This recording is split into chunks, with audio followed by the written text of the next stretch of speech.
In a luxurious restaurant, an arrogant millionaire has lunch with his son who hasn't walked for 5 years.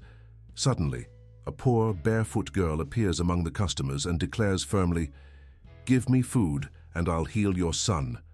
He laughs loudly, humiliates the child in front of everyone, until the boy whispers something impossible. "My legs are warm." From this miracle begins a desperate hunt that will reveal a cruel past and a real chance for redemption. The light streaming through the floor-to-ceiling windows of Elysium illuminated the immaculate white tablecloths and crystal glasses, like a scene from heaven. Located on the 52nd floor of Boston's most prestigious financial tower, the restaurant had become the ultimate power lunch destination for the city's elite. No one understood this better than Maxwell Sterling, whose table by the window overlooked the harbor, a positioning that silently announced his status to every patron who entered. Maxwell checked his Patek Philippe watch and frowned. The chef had personally promised that their meal would arrive precisely at 1 o'clock. It was now 1:03 p.m. Such tardiness was unacceptable, especially today when he had pulled his son out of physical therapy to have lunch together, a rarity in Maxwell's overscheduled life. "Are you comfortable, Noah?" Maxwell asked, his voice softening as he addressed his 9-year-old son sitting across from him in a custom-designed titanium wheelchair. The boy's thin frame seemed to disappear into the sleek, medical-grade chair that had cost more than most people's annual salary. "Yes, Dad," Noah replied quietly. His intelligent blue eyes, so like his mother's, scanned the restaurant with mild interest, but the sparkle that had once defined them had dimmed 5 years ago, along with the function in his legs. Maxwell resisted the urge to sigh. These outings were supposed to be enjoyable, but they always carried an undercurrent of sadness. Before the accident, Noah had been a bundle of unstoppable energy, climbing everything in sight, running through their Beacon Hill mansion, and showing early promise on the soccer field. Now the boy sat still for hours, his attention focused on books and the advanced coding programs Maxwell had purchased to keep his mind active while his body remained frozen below the waist. "Mr. Sterling, will Noah be having the usual?" asked Bernard, the restaurant's manager, who had materialized beside their table with practiced deference. "Yes, the Wagyu sliders without the seasoning and the organic vegetable puree," Maxwell replied without consulting Noah. He had researched extensively and hired nutritionists to design his son's optimal diet. "I'll have the seared bluefin with the 2018 Montrachet." Bernard nodded and withdrew, leaving father and son in uncomfortable silence. Maxwell pulled out his phone and began scrolling through emails, occasionally glancing up at Noah, who had taken out a small sketchbook and was drawing with precise, deliberate strokes. The boy had developed an artistic talent that surprised everyone, including the expensive private tutors Maxwell had hired. "Is that the harbor?" Maxwell asked, attempting to bridge the distance between them. Noah nodded. "I'm trying to capture how the light hits the water, see how it sparkles differently in each spot." Maxwell looked out the window, seeing only the financial district's skyline and the potential real estate opportunities it represented. "Very observant," he said, returning to his emails. The restaurant hummed with the quiet conversations of Boston's power brokers, investment bankers, tech entrepreneurs, old money families, and the occasional celebrity. Maxwell recognized at least 3 Fortune 500 CEOs and a famous heart surgeon dining at nearby tables. This was his world, competitive, exclusive, and perfectly controlled. Until it wasn't. The commotion started near the entrance, a disturbance in the carefully orchestrated symphony of Elysium's dining room. Maxwell looked up, irritated by the interruption. A small figure was moving between the tables, trailed by 2 flustered hosts attempting to intercept without causing a scene. "Sir, please, you must stop her," one of the hosts was saying to the maitre d', who looked appalled at the breach in security. Maxwell narrowed his eyes to get a better look at the intruder. It was a girl, perhaps 8 or 9 years old, with tangled dark hair that fell past her shoulders in wild waves. She wore a faded blue dress that hung loosely on her thin frame, and Maxwell felt a wave of disgust. No shoes. Her bare feet padded silently across the plush carpet as she moved with surprising purpose through the dining room. Noah had put down his sketchbook and was watching the girl with undisguised curiosity, the most animation Maxwell had seen on his face in months. "Dad." "Who is that? Iki?" whispered. Maxwell didn't answer. The girl was heading directly toward their table, her eyes, unusually bright and focused for a child, locked on them. The security guard from the lobby was now entering the restaurant, summoned by the panicked staff. Before anyone could intercept her, the girl reached their table. Up close, Maxwell could see that despite her unkempt appearance, her face was clean and her expression was eerily calm and determined. She showed none of the awe or intimidation that most people displayed in his presence.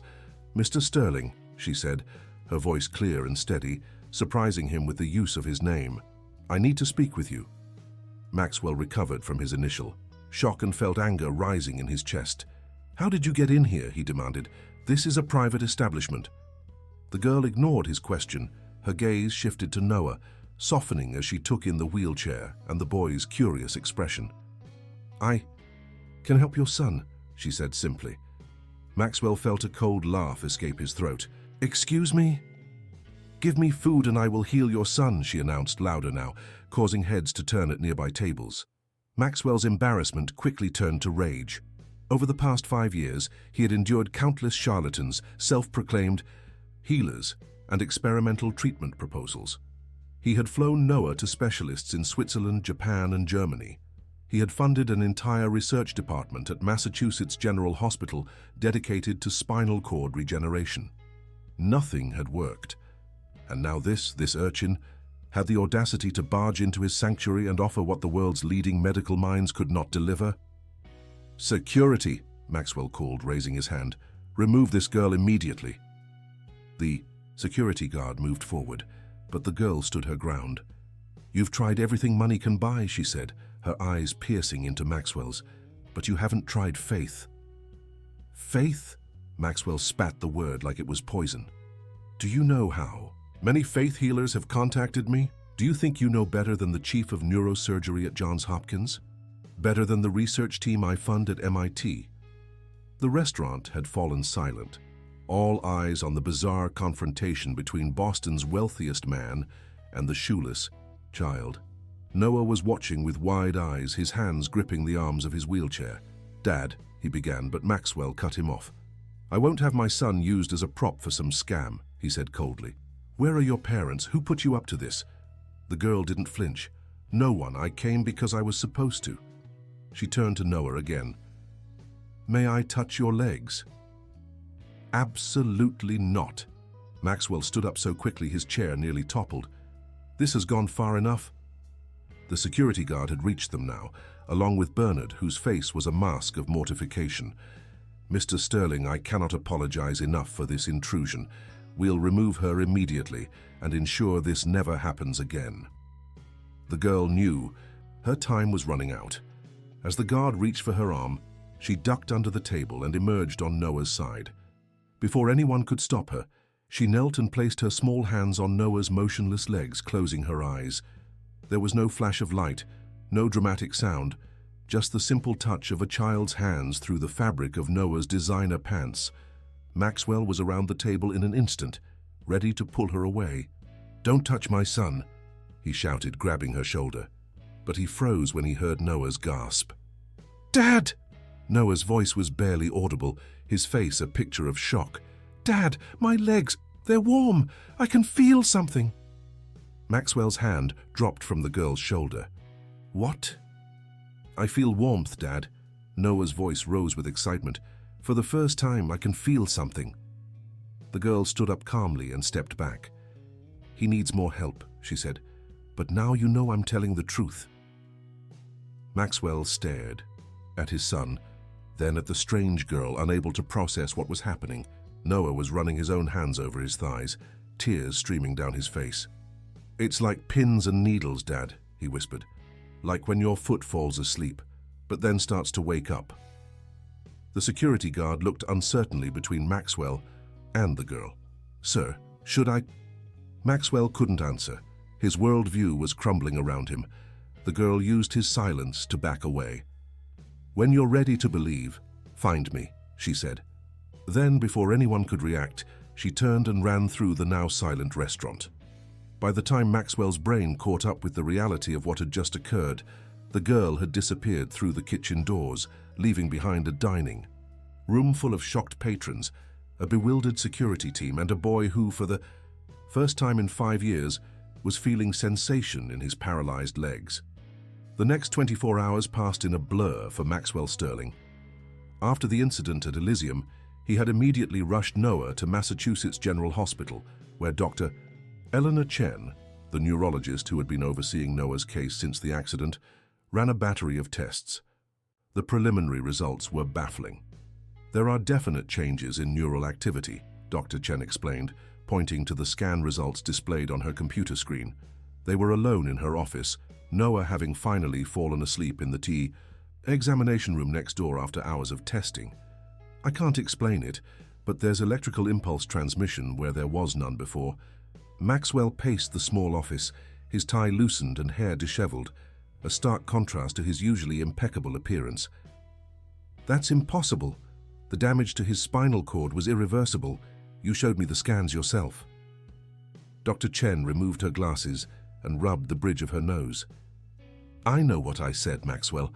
I've been treating spinal cord injuries for 20 years. But these she gestured to the screen, "they defy everything I understand about nerve regeneration." "So what are you saying?" Maxwell demanded. "That some random child with no medical training somehow accomplished what you and every other specialist on the planet couldn't?" "I'm saying I don't have an explanation," she replied carefully. "But the fact remains that Noah is experiencing sensations in his lower extremities for the first time since the accident. There's clearly increased blood flow to the affected area, and the EMG shows muscle response that wasn't there during his checkup 3 weeks ago." Maxwell collapsed into a chair, his mind racing. The Sterling Foundation had poured millions into spinal research. He had leveraged his connections to get Noah into experimental treatment programs. Nothing had worked, and now this inexplicable breakthrough from the touch of a barefoot girl. "I need to find her," he muttered, more to himself than to Dr. Chen. "The girl from the restaurant?" Dr. Chen asked. "Do you think she could help explain what's happening?" Maxwell stood abruptly. "I don't know. But Noah said he needs more help, and right now, I'm willing to try anything." He left the hospital at dawn. After ensuring Noah was settled comfortably in the private suite Maxwell's donations had helped build. The boy had finally fallen into an exhausted sleep, his face peaceful for the first time in years. Before drifting, "Hoff," he had squeezed his father's hand and whispered, "Find her, Dad, please." Back at his Beacon Hill mansion, Maxwell showered and changed into fresh clothes, then headed straight to his home office. He picked up the phone and dialed a number. From memory. "Jackson," he said when the call connected, "I need you at my house now." 40 minutes later, Vincent Jackson sat across from Maxwell, listening intently as his longtime client and occasional friend described the bizarre encounter at Elysium. As Boston's most successful private investigator, Jackson had handled numerous sensitive matters for Maxwell over the years, from vetting potential business partners to gathering leverage for negotiations. But this was something new entirely.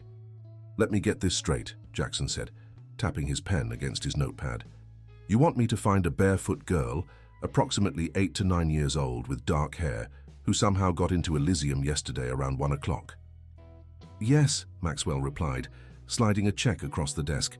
"Your standard fee plus a bonus when you find her. Whatever resources you need, whatever it costs."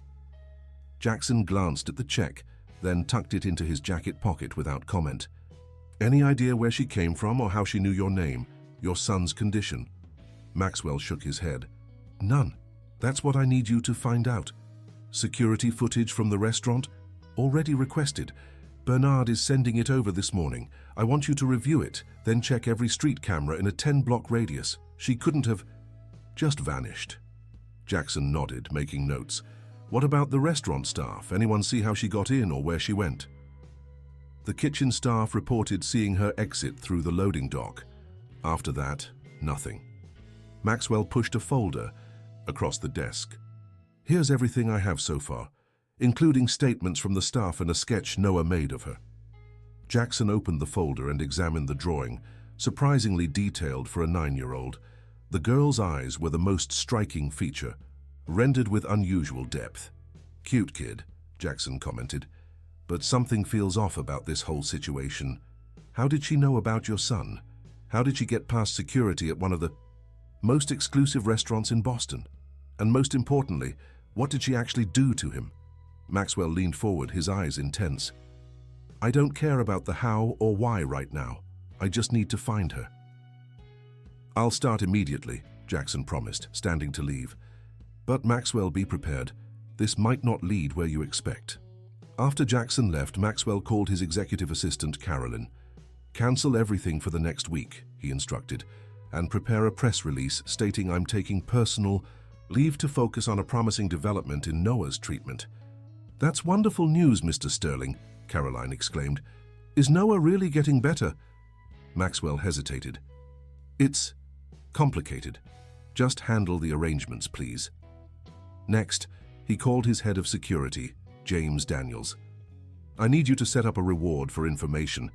$1 million for anyone who can help locate a child matching this description." He sent Noah's sketch via secure message. "Keep it quiet at first. Discreet inquiries only. I don't want this turning into a media circus." "Understood, sir. We'll start with our usual contacts in law enforcement and social services." By noon, Maxwell had mobilized his considerable resources. His security team was making inquiries throughout the city. Jackson was reviewing surveillance footage. The Sterling Foundation's extensive network of charitable connections, homeless shelters, children's services, community centers, had been quietly alerted to watch for the girl.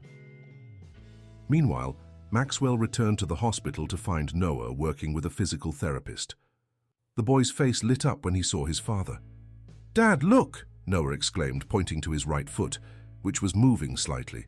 Just a small twitch, but deliberate. "I can make it move when I really concentrate." Maxwell felt his throat tighten. In 5 years of intensive therapy, Noah had never been able to voluntarily move anything below his waist.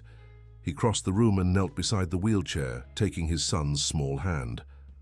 "That's amazing, buddy," he said, his voice thick with emotion. The physical therapist, a young woman named Alicia who had been working with Noah for the past year, looked stunned. "I've never seen progress like this, especially not so suddenly," she admitted. "It defies everything in the medical literature about complete spinal cord injuries." "Have you found her yet?" Noah asked, his eyes searching his father's face. Maxwell shook his head. "Not yet, but I have people looking everywhere. The best people." Noah's expression grew serious. "She's special, Dad. When she touched me, it felt like sunshine flowing into my legs." He paused, struggling to find the right words, but also like she was sad, really sad. Maxwell frowned. "Sad? Did she say something to you that I didn't hear?" "No. I just felt it." Noah looked down at his legs. "I think she needs help too." That evening, after Noah had fallen asleep, Maxwell stood by the hospital window, staring out at the Boston skyline. His phone buzzed with a message from Jackson. "First lead, homeless man near Copley Square reported seeing a girl matching our description 2 days ago, entering a church basement shelter on Newbury Street. Heading there now." Maxwell grabbed his coat, left instructions with the private nurse he'd hired to stay with Noah, and headed out into the night.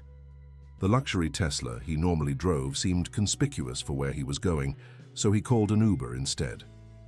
The church was an old Gothic structure, tucked between high-end boutiques on Newbury Street, a jarring juxtaposition of sacred and commercial space. At night, the basement operated as an emergency shelter for women and children. Maxwell felt distinctly out of place as he waited outside for Jackson, his cashmere coat and Italian shoes marking him as an outsider. Jackson arrived moments later, looking much more at home in his worn leather jacket. "They're about to open the doors for the night," he explained. "The coordinator agreed to let us look around, but we need to be discreet. These people are vulnerable, and many don't trust authorities or wealthy folks like yourself." Maxwell nodded, removing his Rolex and tucking it into his pocket. "Let's go." Inside, the church basement had been converted into a Spartan dormitory. Folding cots lined the walls, and a small kitchen area in the corner served simple meals. About a dozen women were already there, some with children. All looked exhausted, beaten down by circumstances Maxwell could barely imagine. The coordinator, a grey-haired woman named Martha, approached them. "Mr. Jackson explained the situation," she said, eyeing Maxwell with suspicion. "I've been running this shelter for 15 years, and I know most of the children who come through here. I haven't seen anyone matching your description recently. Could we show the picture to some of your regular guests?" Jackson asked. "Maybe someone has seen her around the neighborhood." Martha hesitated, then nodded. "You can ask, but please, respect anyone who doesn't want to talk." They spent the next hour showing Noah's sketch to everyone willing to look. No one recognized the girl, though several commented on the unusual intensity of the eyes in the drawing. As they were preparing to leave, an elderly woman approached them hesitantly. "I don't know the child," she said in a soft voice, "but something about your story reminds me of legends from my homeland. Children with healing hands appear when they're needed most." Maxwell was about to dismiss her, but Jackson placed a restraining hand on his arm. "What kind of legends?" he asked gently. "In my village, we believed some children are born with old souls," the woman explained. "They carry gifts, healing, sight, wisdom. They come to help those who have lost their way." She looked directly at Maxwell.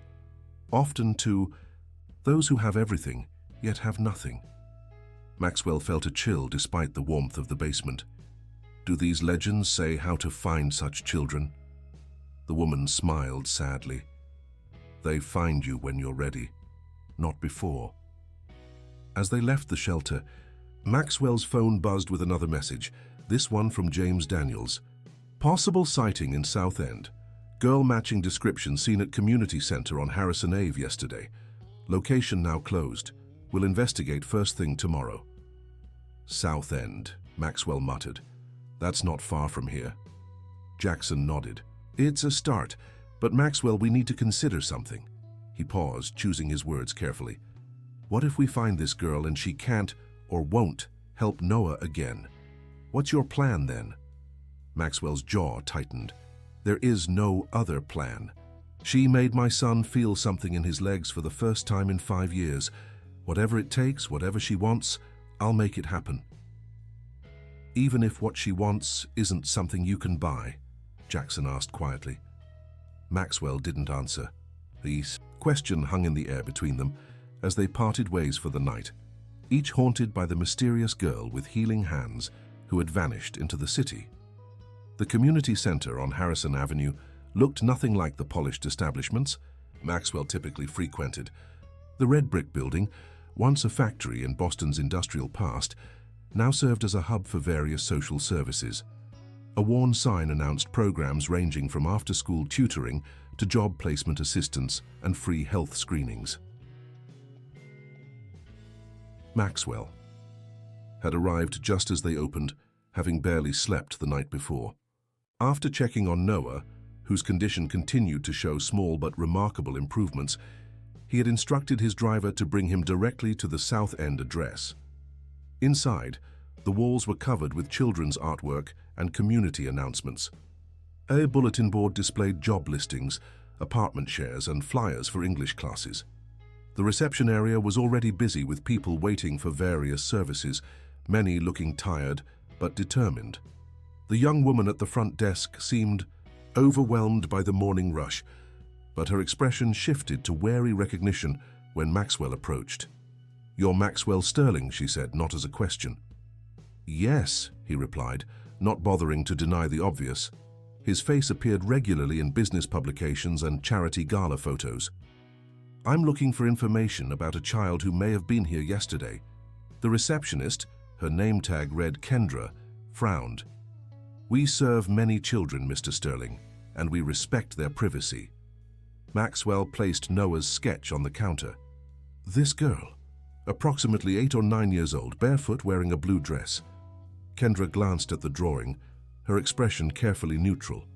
"Why are you looking for her?" For a moment, Maxwell considered inventing a plausible explanation, but something told him honesty might serve him better here. "She helped my son. He's been paralyzed for 5 years, and she..." did something, touched him. Now he can feel his legs again. Kendra's professional detachment faltered slightly. Wait, are you talking about a miracle? I don't know what I'm talking about, Maxwell admitted, running a hand through his usually perfect hair. I just know I need to find her, please. The sincerity in his voice, so different from his typical commanding tone, seemed to convince her. Let me get Rosalind. She coordinates our children's programs. 5 minutes later, Maxwell was seated in a small office with Rosalind Martinez, a formidable woman in her 50s whose no-nonsense demeanor reminded him of his first-grade teacher. Ms. Kendra says, "You're looking for a miracle worker," Rosalind said, studying the sketch. "That's not typically the sort of thing we deal with here." "I understand how it sounds," Maxwell said, "but something extraordinary happened, and I need to understand." Janice Rosalind leaned back in her chair, appraising him. "Mr. Sterling, do you know what we do here?" "Community outreach, social services." "We help people who have fallen through the cracks," she interrupted. "People your economic policies have often hurt." Maxwell stiffened. "My economic policies?" "Sterling Financial Group has lobbied extensively against minimum wage increases and affordable housing initiatives," Rosalind stated matter-of-factly. "Your recent development in Dorchester displaced over 300 low-income residents." "Those are business decisions," Maxwell defended, uncomfortable with the direct confrontation. The market, Rosalind repeated with a bitter smile. "Yes, the invisible hand that somehow always seems to push certain people down while lifting others up." She tapped the sketch. "I may have seen this child. She came with a woman, presumably her mother, for our food assistance program." Maxwell leaned forward eagerly. "When? Do you know where they live?" "They weren't regulars." The woman was clearly exhausted, thin to the point of malnutrition. The child seemed unusually composed for her age. Rosalind's expression softened slightly. "We gave them food packages and information about shelters and healthcare. The woman seemed reluctant to accept help, but the child insisted." "Did they leave contact information? A name?" Rosalind shook her head. "Our emergency food program doesn't require registration. They took the food and left." She paused, studying Maxwell. "Versinda senior, hemortitumfe. Why does this matter so much to you? Is it just because of what the girl supposedly did for your son?" Maxwell found himself unable to articulate a clear answer. Was it just about Noah? Or was it the unsettling feeling that this child had seen, right through him, had known exactly who he was beyond his wealth and power? "I need to make this right," he finally said. "Make what right?" "I don't know yet," he admitted. Rosalind regarded him for a long moment, then reached for a notepad. "There's a women's shelter on Albany Street. Sister Grace runs it. If they needed a place to stay, she might have sent them there." She wrote down an address and slid it across the desk. "But Mr. Sterling, if you do find them, remember that they're human beings, not solutions to your problems." The Sister Grace shelter occupied an old convent building, its stone facade softened by window boxes filled with resilient marigolds and petunias. Unlike the community center, the shelter maintained a lower profile, a necessity for women often fleeing difficult situations. Maxwell had to wait nearly an hour before Sister Grace could see him. When she finally appeared, she was nothing like the stern nun he had imagined. Instead, he met a young woman in jeans and a simple blouse, with a clerical collar and a warm smile. "Mr. Sterling," she greeted him, offering a firm handshake. "Rosalind called to let me know you were coming. Please come to my office." Sister Grace's office was more of a converted closet, with just enough room for a desk and 2 chairs. The walls were covered with children's drawings and thank you notes. A cross hung beside a framed photo of Sister Grace with Pope Francis. "Rosalind says you're looking for a mother and daughter who may have stayed with us," she said once they were seated. Maxwell showed her the sketch. The girl would be about this age. Her mother is apparently very thin, possibly malnourished. Sister Grace studied the drawing, her expression thoughtful. "We respect the privacy of our guests, Mr. Sterling. Many are escaping dangerous situations." "I understand, and I have no intention of causing harm," Maxwell assured her. "But this is important. The girl, She helped my son. He's been paralyzed." And after she touched him, he began to feel sensation again. Sister Grace's eyebrows rose. "A healing?" Maxwell shifted uncomfortably. "I don't know what to call it. I just know I need to find her again." Sister Grace was silent for a moment, seeming to debate with herself. Finally, she nodded. "There was a woman and her daughter who stayed with us briefly last week. The girl matches this description, those remarkable eyes in particular." She tapped the drawing. "They didn't stay long, just 2 nights. The mother was extremely private, wouldn't share much about their situation. But the daughter," she smiled, "she was special. She spent time with our other children, always seemed to know exactly what to say to comfort them." "Do you know where they went?" Maxwell asked, trying to contain his excitement. "They mentioned trying to find more permanent housing in Mattapan," Sister Grace said. "There's a transitional housing program there for women with children." She wrote down another address and name. "Rebecca. Winters runs the program. If anyone knows where they are now, it would be her." As Maxwell rose to leave, Sister Grace caught his arm gently. "Mr. Sterling, may I ask why this matters so much to you, beyond your son's healing?" Maxwell found himself unexpectedly moved by her direct gaze. "I don't know," he answered honestly, "but I feel like I'm supposed to find her." Sister Grace nodded as if this made perfect sense. "Sometimes, Mr. Sterling, the people we think we're seeking are actually sent to find us." The Sunrise Transitional housing program in Mattapan was housed in a converted school building, surrounded by a chain-link fence and a small playground. Maxwell felt increasingly out of place as his driver navigated through the working-class neighborhood, past corner stores, laundromats, and small churches. Rebecca Winters met him in a bright community room where several women were engaged in what appeared to be a job skills workshop. She was a brisk, efficient woman who got straight to the point. Sister Grace called. "You're looking for Olivia and her daughter Lily." Maxwell blinked, startled by the direct confirmation. "You know them?" "They applied for our program last month," Rebecca confirmed. "Olivia was eager to find stable housing and employment. She had excellent qualifications, a bachelor's degree in business administration and several years of corporate experience." "What happened?" Maxwell asked, his pulse quickening. "We accepted them into the program, but they never showed up for the intake appointment." Rebecca checked a file she had brought with her. "We tried calling the contact number, but it was disconnected. That happens sometimes. People's circumstances change or they find other options." Maxwell felt the lead slipping away. "Did she leave any references, previous employers? Anything that might help me locate them?" Rebecca hesitated. "Mr. Sterling, I understand you believe this child helped your son, but I need to be certain. Your intentions are honorable. These women come to us vulnerable and often traumatized. I just want to talk to them," Maxwell insisted. "If they need help, I can provide it." After a moment's consideration, Rebecca nodded.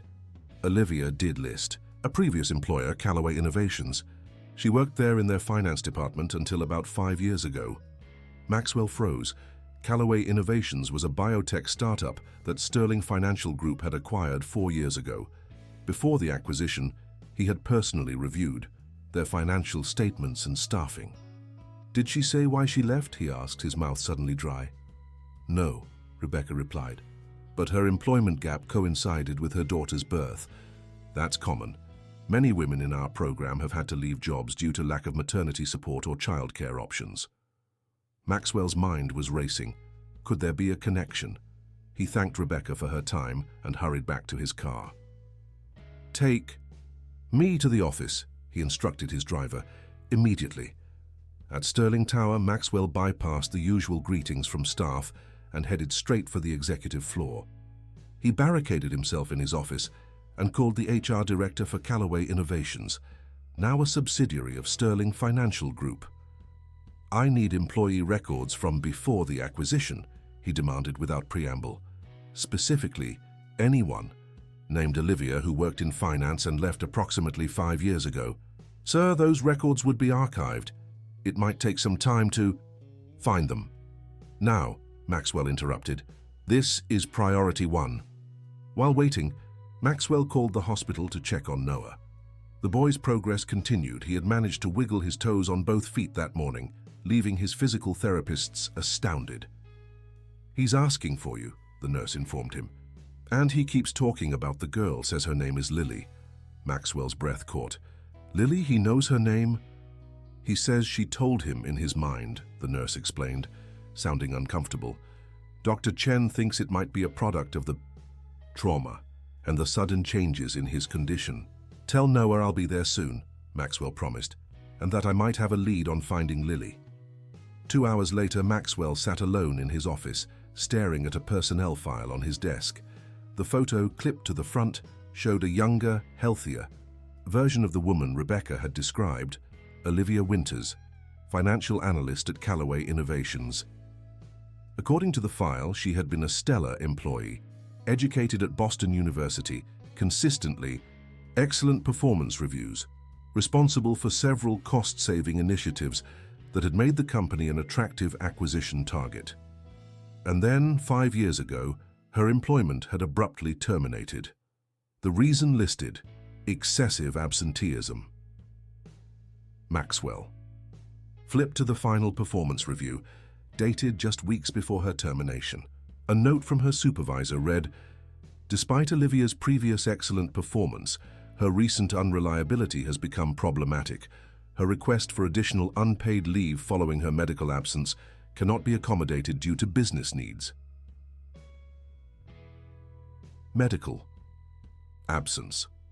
Maxwell checked the dates and felt a sickening realization dawn. Olivia had been pregnant.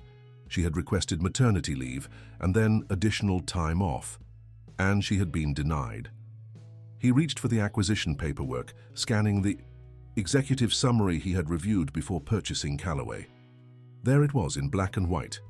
Recent staffing optimizations have improved the company's financial outlook. Unnecessary positions have been eliminated, and strict attendance policies have reduced payroll costs by 15%. The staffing optimizations he had praised as smart business had pushed a pregnant woman out of her job. A woman who had subsequently fallen into poverty with her young daughter. A daughter named Lily, who now incredibly had touched his paralyzed son and made him feel again. Maxwell felt physically ill. He reached for his phone and called Jackson. "I think I know who she is," he said when the investigator answered. "And I think I'm responsible for what happened to her." "What do you mean?" Jackson asked. "Her mother worked for a company I acquired. She was pushed out when she was pregnant. They've been struggling ever since." Maxwell's voice was hollow. "I need to find them, Vincent. Not just for Noah now, I need to make this right." "I'll keep looking," Jackson promised. "But Maxwell, if what you're saying is true, they might not want to be found by you."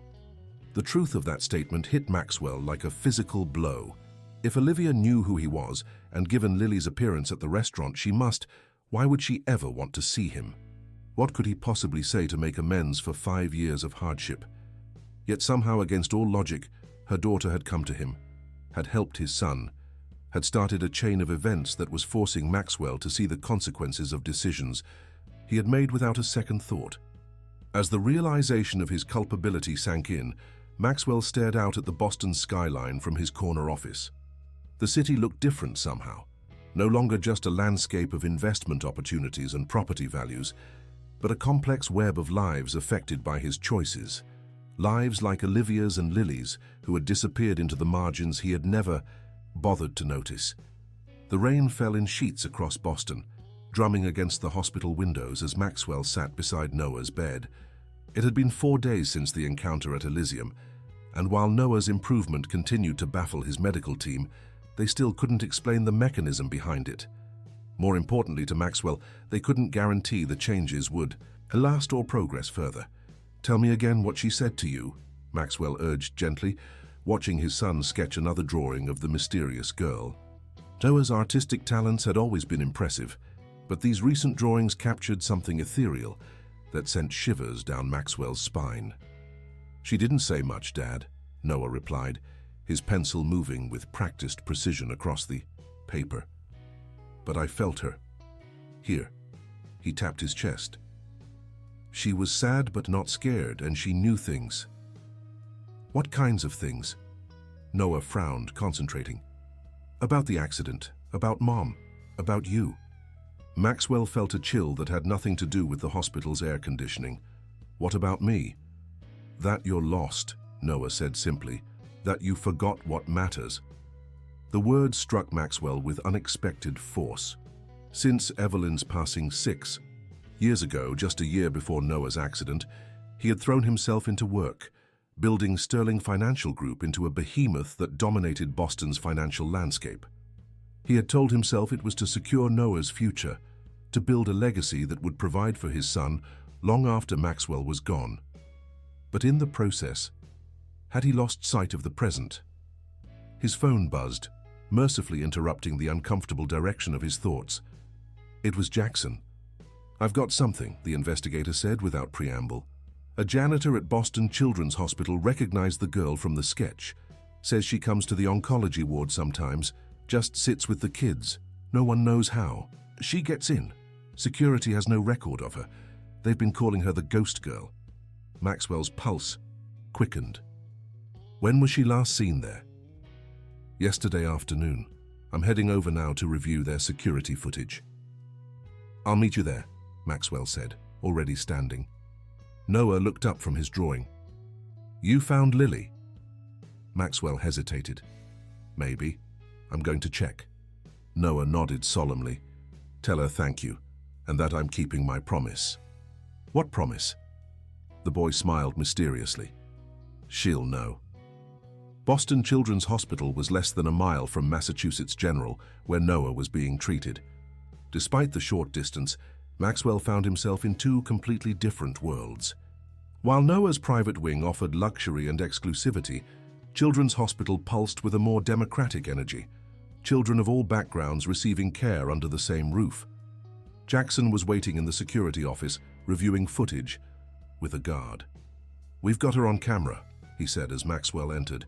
"She came in through the main entrance yesterday at 3:42 p.m., no adult with her." The guard queued up the footage. Sure enough, there was Lily, still barefoot, still in the same blue dress, walking calmly through the lobby as if she belonged there. No one stopped her or questioned her presence. "She went straight to the oncology ward on the 4th floor," the guard continued, switching to another camera feed. "Spent about an hour there, moving from room to room." The footage showed Lily sitting beside hospital beds, holding hands with young patients, sometimes just standing quietly in the doorway of a room. The staff seemed to barely notice her presence. "Did she speak to anyone?" Maxwell asked. The guard shook his head. "Not that we could tell. But here's the weird thing. After she left, 3 different patients reported feeling better. One kid, who hadn't been responding to chemo, suddenly showed improved blood counts this morning." Maxwell and Jackson exchanged glances. "Where did she go after leaving the hospital?" Maxwell asked. The guard forwarded through the footage. "Out the same way she came in. We've got her heading east on Longwood Avenue, but we lose her after that." Jackson pulled out a map of the area. "Longwood Avenue heading east. That puts her in the direction of the Fenway neighborhood. Lots of apartment buildings, Boston University campus, Fenway Park. And Mission Hill," the security guard added. "Lots of lower-income housing that way, too." Maxwell remembered the transitional housing program in Mattapan. "Is there similar housing in Mission Hill? Places where a single mother and daughter might stay?" "There's the Hillside Community Center," the guard offered. "They run an emergency housing program for families. My cousin volunteered there last year." 30 minutes later, Maxwell's driver pulled up outside a weathered brick building nestled in the heart of Mission Hill. A small sign identified it as the Hillside Community Center, with a list of services, including a food pantry, after-school, programs, and emergency family housing. "Let me handle this," Jackson advised as they approached the entrance. "These places are protective of their clients, and your whole vibe screams wealth and power. It might not go over well." Maxwell nodded, suddenly conscious of his bespoke suit and the luxury watch on his wrist. Jackson had a point. He stood out here like a peacock among pigeons. Inside, the community center was bustling with activity despite the rainy afternoon. A group of teenagers played basketball in a small gym, while younger children participated in what appeared to be an art class in an adjacent room. The walls were covered with community announcements, similar to the South End Center Maxwell had visited earlier. Jackson approached the reception desk, where a middle-aged man was sorting through mail. "Excuse me, I'm looking for information. Is it about your family housing program?" The man looked up, immediately wary. "Are you in need of emergency housing?" "No, I'm actually trying to locate someone who might be staying here," Jackson explained, showing Noah's sketch. "A little girl about this age and her mother. It's very important that we find them." The receptionist's expression hardened. "We don't give out information about our residents. Many are vulnerable individuals seeking safety." Maxwell stepped forward, unable to contain himself. "Please, we don't mean any harm. The girl, her name is Lily. She helped my son. He's been paralyzed for years, and she did something miraculous." "Miraculous?" The receptionist raised an eyebrow. "He can feel his legs again," Maxwell explained, aware of how it sounded. "The doctors can't explain it. I just want to thank her and see if she can help him further." The man studied Maxwell for a long moment. "Wait. Here," he finally said, disappearing through a door behind the desk. Several minutes later, an older woman emerged. Her grey hair was pulled back in a practical bun, and she wore a cardigan with the center's logo embroidered on the pocket. "I'm Diane Hernandez, the director here," she introduced herself. "Paul says you're looking for a miracle worker." Maxwell grimaced. "I know how it sounds, but it's true." "You're Maxwell Sterling," she observed. "I recognize you from the papers. Your company recently demolished low-income housing in Roxbury to build luxury condos." Maxwell shifted uncomfortably. "That was a business decision." "That displaced 37 families," Diane finished for him. She glanced at the sketch in Jackson's hand. "Why are you really looking for this child?" "Because she helped my son," Maxwell insisted. "And because I think I may have hurt her family in the past. I need to make amends." Something in his tone must have convinced her, because Diane's expression softened slightly. "There was a woman and her daughter staying in our emergency housing unit last week. The girl matches this description. They left 3 days ago. Do you know where they went?" Jackson asked. "The mother found work, a night shift cleaning position at a hospital. They were planning to move into a small apartment in Dorchester. I don't have the address." Diane hesitated, then added, "The girl was unusual. Very quiet, but with an old soul, if you know what I mean. The other children were drawn to her." "Did anything strange happen while she was here?" Maxwell asked, thinking of the reports from Children's Hospital. Diane's eyes narrowed. "Like what?" "Unexplained events. People feeling better. Things changing." A flicker of recognition crossed her face. Mrs. Petrovich, one of our elderly residents, had been suffering from terrible arthritis, could barely move her hands. After spending an afternoon with the girl, her pain decreased significantly. Diane shook her head. "We assumed it was a coincidence, or perhaps the new medication finally working." "It wasn't a coincidence," Maxwell said with certainty. "Can you tell me anything else about them? The mother's name? Where she's working?" "The mother's name is Olivia," Diane confirmed, watching Maxwell's reaction carefully. "She didn't share her last name with us, though our intake forms would have it. She's working at Boston Medical Center, cleaning the surgical ward at night." Maxwell felt a surge of hope. "Boston Medical Center, thank you, that's incredibly helpful." Diane held up a hand. "Before you go charging over there, Mr. Sterling, I want your word that you won't cause them any trouble. They've had a difficult journey." "I just want to talk to them," Maxwell promised, "to help if I can." Diane didn't look entirely convinced, but she nodded. "The night shift starts at 11 p.m. If you're going there, I suggest being discreet. For Olivia is protective of her daughter." As they left the community center, Jackson gave Maxwell a sidelong glance. "So, what's the plan? Stake out the hospital tonight?" Maxwell checked his watch. It was already past 5 p.m. "I need to go see Noah first, make sure he's settled for the evening. Then yes, we'll go to Boston Medical Center. Back at Massachusetts General, Maxwell found Noah engaged in another physical therapy session. The boy's face lit up when he saw his father. "Look what I can do now," he exclaimed, concentrating intently on his right foot. Slowly, with obvious effort, he rotated his ankle in a small circle. Dr. Chen, who was observing the session, shook her head in amazement. "I've never seen neural regeneration like this. It defies everything we know about spinal cord injuries." "It's because of Lily," Noah said confidently. "She started the healing, but she said, I have to do my part too." Maxwell sat beside his son. "Noah, we might have found her. I'm going to try to talk to her mother tonight." Noah's eyes widened. "You found her? Where is she?" "She's been staying at different shelters around the city. Her mother just got a job at Boston Medical Center." Noah grew serious. "Dad, when you see her, you need to listen. Really listen. Lily said you need to open your heart."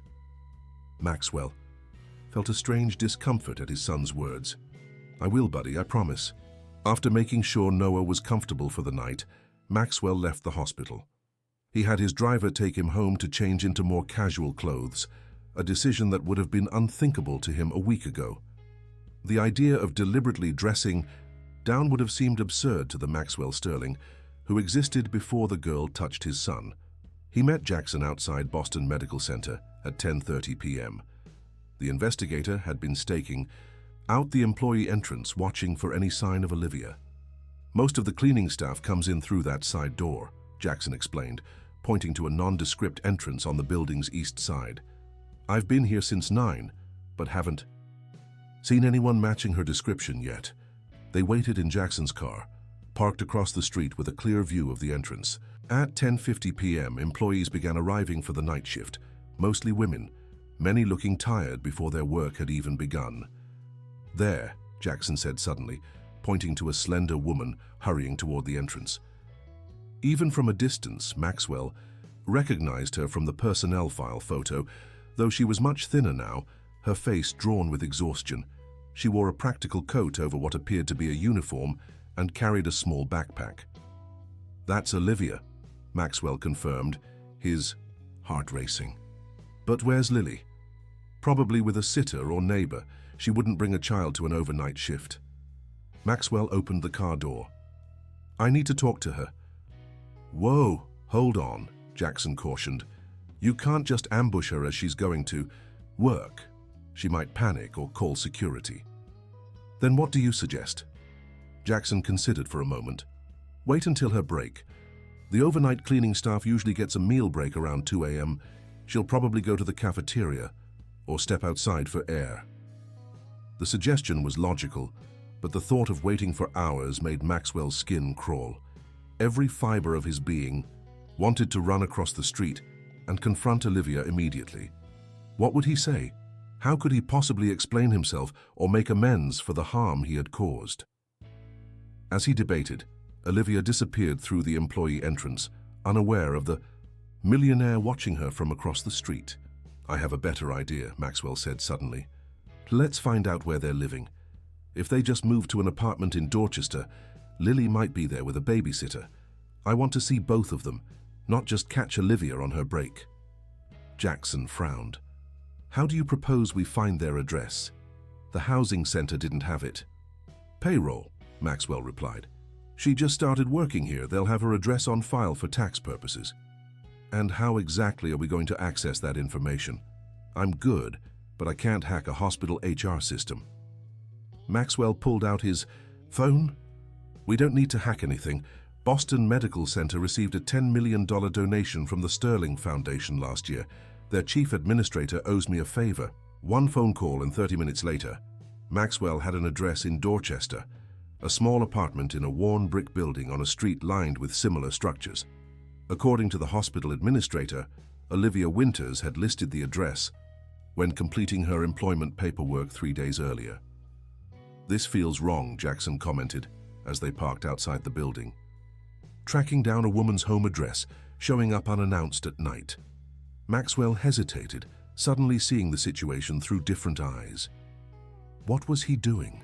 This wasn't a business negotiation or a financial transaction. This was a woman's life a woman he had already harmed once through his actions. "You're right," he admitted. "This isn't the way." He stared up at the apartment building, lights glowing in various windows. Which one was theirs? Was Lily up there right now, perhaps sleeping or drawing or doing whatever normal 8-year-old girls did when they weren't performing inexplicable miracles? "So what's the plan?" Jackson asked. Maxwell made a decision. "We wait until morning. Approach them in daylight respectfully. No more skulking around like I'm conducting a hostile takeover." They sat in silence for a few minutes, the gravity of the situation settling over them. "Can I ask you something?" Jackson finally said. "What happens if you find them and the girl can't or won't help Noah further? What's your endgame here?" Maxwell had been avoiding this question even in his own mind. "I don't know," he admitted. "At first it was just about finding her to help Noah. But now," he trailed off, searching for words. "Now I feel like there's something more important happening, something I'm supposed to learn or understand." Jackson nodded thoughtfully. 5 years I've been working for you, Maxwell. Never seen you this uncertain. It's not a bad look on you, honestly." Before Maxwell could respond, movement near the building's entrance caught his attention. A small figure had emerged, barely visible in the dim light of the street lamps. A child, wearing what appeared to be a blue dress, her feet bare despite the cool night air. "It's her," Maxwell whispered, his pulse racing. "It's Lily." The girl stood on the sidewalk, looking directly at their car as if she had known exactly where to find them. Then, with deliberate purpose, she began walking away from the building, occasionally glancing back as if to ensure they were following. "She wants us to follow her," Maxwell said, already opening his door. Jackson grabbed his arm. "Wait, this could be dangerous." "She's 8 years old, Vincent." "An 8-year-old who performs miracles and seems to know things she shouldn't," Jackson countered. "Just be careful."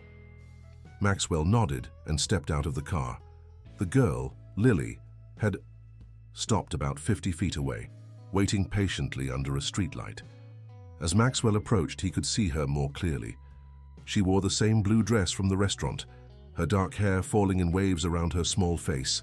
Her eyes, just as Noah had drawn them, seemed to contain wisdom far beyond her years.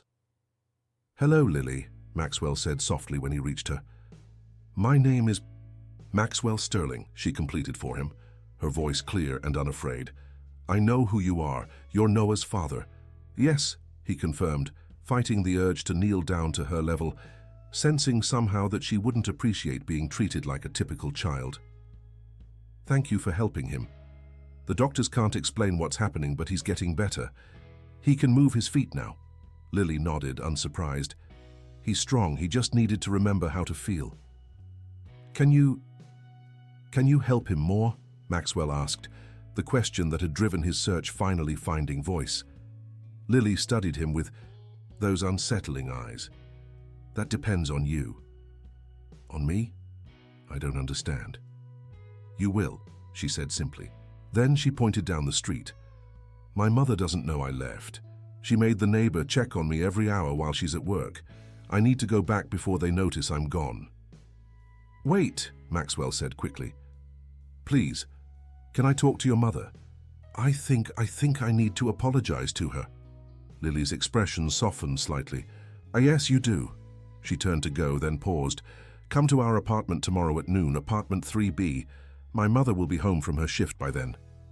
She fixed him with one last penetrating look. "Come alone. No lawyers, no bodyguards, no investigators."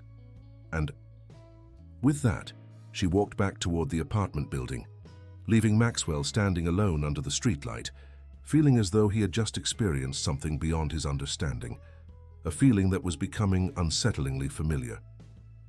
Maxwell woke before dawn, his mind churning with the events of the previous night. The encounter with Lily had been brief but profound, leaving him with more questions than answers. He showered and dressed in what he considered casual clothing, dark jeans and a button-down shirt that still probably cost more than what Olivia earned in a week at her new job. The thought made him pause as he selected a watch from his collection. He had never before considered the actual value of his possessions in relation to other people's earnings. The watch he was about to put on, a limited edition Audemars Piguet, cost more than many people made in a year. More than Olivia would likely make in several years at her current position. With a sudden decisive movement, Maxwell left the watch in its case and instead picked up his phone to call Dr. Chen for an update on Noah. He had a good night, she reported. The sensation continues to spread upward from his feet. He's now reporting feeling in his calves, and this morning he was able to contract his quadriceps muscles slightly. That's the large muscle group in the front of the thigh. That's incredible, Maxwell breathed, overwhelmed by gratitude and hope. Is there any medical explanation yet? None that fits established science, Dr. Chen admitted. We've run every test imaginable. There's increased blood flow to the affected areas, neural activity where there was none before, even signs of myelin regeneration around the damaged nerve fibers. But the rate and pattern of recovery defies everything we know about spinal cord injuries. She paused. Several of my colleagues are using the word miracle, Maxwell, and I'm finding it hard to disagree. After promising to visit Noah later, that day Maxwell called his office and informed Caroline that he would be taking additional time off. The developments with Noah's condition require my full attention, he explained, ignoring her gentle reminders about the board meeting scheduled for later that week and the pending acquisition that needed his approval. None of that seemed to matter much anymore, not when compared to the mystery unfolding before him, a mystery centered around a barefoot girl with ancient eyes and her mother, a woman whose life had been derailed by corporate decisions Maxwell had approved without a second thought. At precisely noon, Maxwell stood outside apartment 3B in the Dorchester building. The hallway smelled of cooking and disinfectant, the walls showing patches where repairs had been made with mismatched paint. He took a deep breath and knocked. The door opened to reveal Olivia Winters. In person, the contrast between the confident financial analyst from the personnel file and the woman before him was even more stark. She was thin to the point of gauntness, with dark circles under her eyes that spoke of years of struggle and insufficient sleep. Her hair, once styled in a professional bob in her employee photo, was now longer and pulled back in a simple ponytail. Despite these changes, she carried herself with a dignity that commanded respect. Her eyes widened in recognition, then narrowed, with a complex mixture of emotions, surprise, wariness, and something that might have been anger. "Mr. Sterling," she said, her voice carefully controlled. "Lily said you would be coming." She stepped back, opening the door wider. "Please come in." The apartment was small but meticulously clean.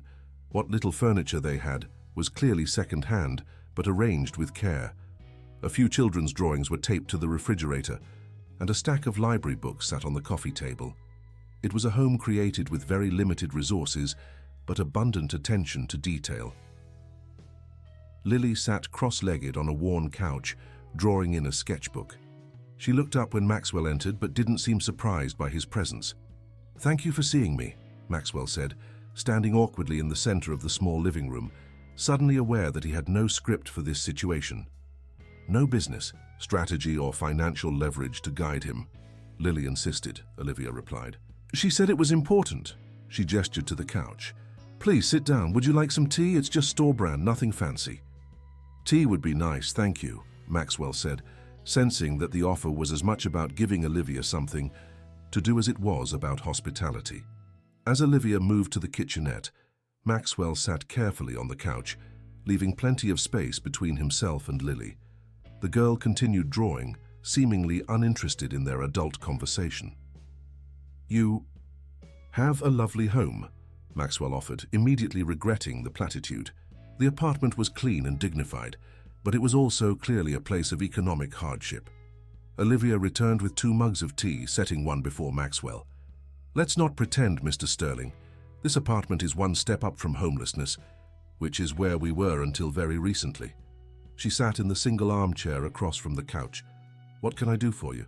The directness of her question caught Maxwell off guard.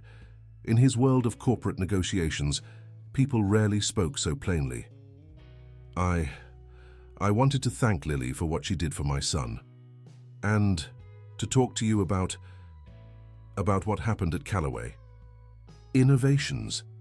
Olivia's expression remained neutral, but her knuckles whitened as she gripped her mug. You remember me? Not initially, Maxwell admitted. I connected the dots after speaking with people at various shelters and community centers. You were a financial analyst at Callaway, one of their best according to your performance reviews. Until I got pregnant, Olivia said flatly. Maxwell nodded, feeling the weight of his complicity. The company was restructuring ahead of our acquisition. They were cutting costs, tightening attendance policies. They fired me when I was 7 months pregnant because I missed work for prenatal appointments, Olivia stated, her voice devoid of self-pity. I had no family to help, no safety net. My health insurance terminated with my employment. I had to deliver Lily in a community health center. Each word was like a physical blow to Maxwell. He had reviewed the cost-cutting measures at Callaway before the acquisition, had praised their management for streamlining operations. Never once had he considered the human cost of those streamlined operations. I'm deeply sorry, he said, knowing the words were wholly inadequate. Olivia's expression didn't change. Why are you here, Mr. Sterling? Really? Maxwell glanced at Lily, who was still focused on her drawing. Your daughter did something extraordinary for my son. He was completely paralyzed below the waist for 5 years after an accident. Doctors said he would never walk again. But after Lily touched him, he began to feel sensation returning. Now he can move his feet, feel his legs. The doctors are calling it a miracle. For the first time, Olivia's composed facade cracked slightly. She looked at her daughter with a mixture of pride and fear. Lily has always been different. Even before she was born, I knew she was special. She set down her mug. But that doesn't explain why Boston's most powerful financier is sitting in my living room. Maxwell took a deep breath. I want to make amends, to help you and Lily, to offer you your job back, a better position actually, with the flexibility you need. As a single mother, Olivia's laugh was short and bitter. 5 years too late, Mr. Sterling. 5 years of struggling to survive, of living in shelters and transitional housing, of working 3 jobs while trying to raise a child. Do you have any idea what that's like? No, Maxwell admitted. I don't. I applied for over 200 positions after Callaway, Olivia continued. With my resume, I should have been snapped up immediately, but there was always the same question. Why did you leave your last position? And the moment I mentioned pregnancy, I could see the interest fade from their eyes. No one wants to hire a single mother with a newborn. That's illegal, Maxwell pointed out. That's reality, Olivia countered. They never say that's the reason. It's always we found a candidate whose experience better matches our needs, or we've decided to go in a different direction. She leaned forward. Do you know what it's like to hold an MBA from Boston University and end up cleaning hotel rooms because it's the only job that will hire you? To have to bring your infant daughter to work because you can't afford childcare? To choose between buying food or medicine? Maxwell had no answer. His world of hedge funds, acquisitions, and luxury had no framework for understanding such struggles. I don't want your charity, Mr. Sterling, Olivia said firmly, and I don't want a job handed to me out of guilt. What do you want then? Maxwell asked, genuinely wanting to know. Before Olivia could answer, Lily spoke for the first time since Maxwell's arrival. She wants dignity. The girl looked up from her drawing, her eyes moving between the 2 adults. And justice. Maxwell turned to the child, struck again by the maturity in her gaze. And what do you want, Lily? I want you to help Noah walk again, she replied simply. All the way, not just a little bit. Can you do that? Maxwell asked, hope surging in his chest. I started it. The rest depends on you. On me? What do you mean? Lily set aside her sketchbook and fixed Maxwell with a penetrating stare. You need to heal too. Olivia reached over and placed a protective hand on her daughter's shoulder. Lily has always had an unusual insight into people. Sometimes she knows things she shouldn't possibly know. Like how she knew about Noah, Maxwell asked. Olivia nodded. She came to me 3 days ago and said we needed to go to Elysium, that a boy there needed her help. I told her it was impossible. We couldn't just walk into the most exclusive restaurant in Boston. But she was insistent. "So you let her go alone?" Maxwell couldn't keep the note of judgment from his voice. Olivia's eyes flashed. "Of course not. I walked her to the building thinking we would find another way to contact you, but while I was trying to figure out how to approach the security desk, she slipped away from me. By the time I realized what had happened, she was already inside." She smiled slightly. "Lily can be very determined when she believes something is important." Maxwell turned back to the girl. "Why did you help Noah? How did you know about him?" Lily shrugged, the gesture oddly adult on her small frame. "I just knew. The same way I know that you're empty inside, that you stopped feeling things when Noah's mother died, that you blame yourself for the accident." Maxwell felt the blood drain from his face. He had never spoken publicly about his guilt over the accident, how he had been on a business call when he should have been watching Noah at the lake house, how he had looked up just in time to see his son fall from the dock, striking his head, and back on a submerged rock. "You have a lot of money," Lily continued, "but you don't have what matters. Noah knows that. He's been trying to tell you." "Lily," Olivia said gently, "that's enough. Mr. Sterling came here to talk about helping us." "No," Lily contradicted, still looking at Maxwell. "He came here because he thinks I can fix Noah completely, but I can't do it alone." "What do you need from me?" Maxwell asked, his voice barely above a whisper. "You need to change," Lily said simply. "Real change, not just writing checks or offering jobs." "Change how?" "You know how." The room fell silent. Outside, the sounds of the neighborhood continued. A car horn honking, children playing in the distance, the rumble of the T train passing nearby. Inside the small apartment, time seemed suspended as Maxwell grappled with Lily's words. "I don't know if I can change," he finally admitted, the confession painful in its honesty. "I've been this way for so long." "Then Noah won't walk," Lily stated, not unkindly, but with absolute certainty. Maxwell felt a surge of frustration. "That's not fair. You can't withhold help from a child because of his father's failings." "It's not about fairness," Lily explained, her voice suddenly sounding much older than her years. "It's about connection. Noah's body is healing, but his spirit is tied to yours. If you remain broken, so will he." Olivia had been watching this exchange with growing concern. "Lily, sweetheart, Mr. Sterling came here for help, not judgment." "Sometimes help is judgment," Lily replied, picking up her sketchbook again. "He needs to see the truth." Maxwell sat back, stunned by the child's insight and directness. In his world, people carefully couched criticism in euphemisms or didn't dare criticize him at all.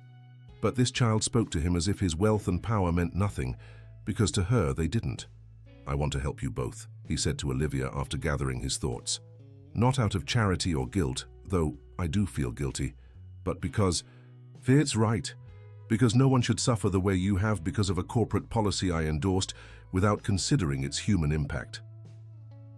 "Pretty words," Olivia commented, but her tone had softened slightly. "What exactly are you proposing?" "First, practical support," Maxwell said, thinking aloud. "A better apartment in a safer neighborhood, education funds for Lily. And yes, a job offer. Not handed to you, but an opportunity to interview for positions you're qualified for with the flexibility you need as a parent." "And what do you want in return?" Olivia asked cautiously. "Access to Lily? For her to keep helping Noah?" "I want Noah to get better," Maxwell acknowledged. "But Lily's right. Something needs to change in me too." He turned to the girl.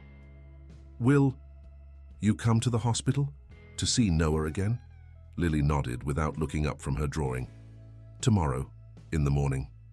"Thank you." Maxwell returned his attention to Olivia.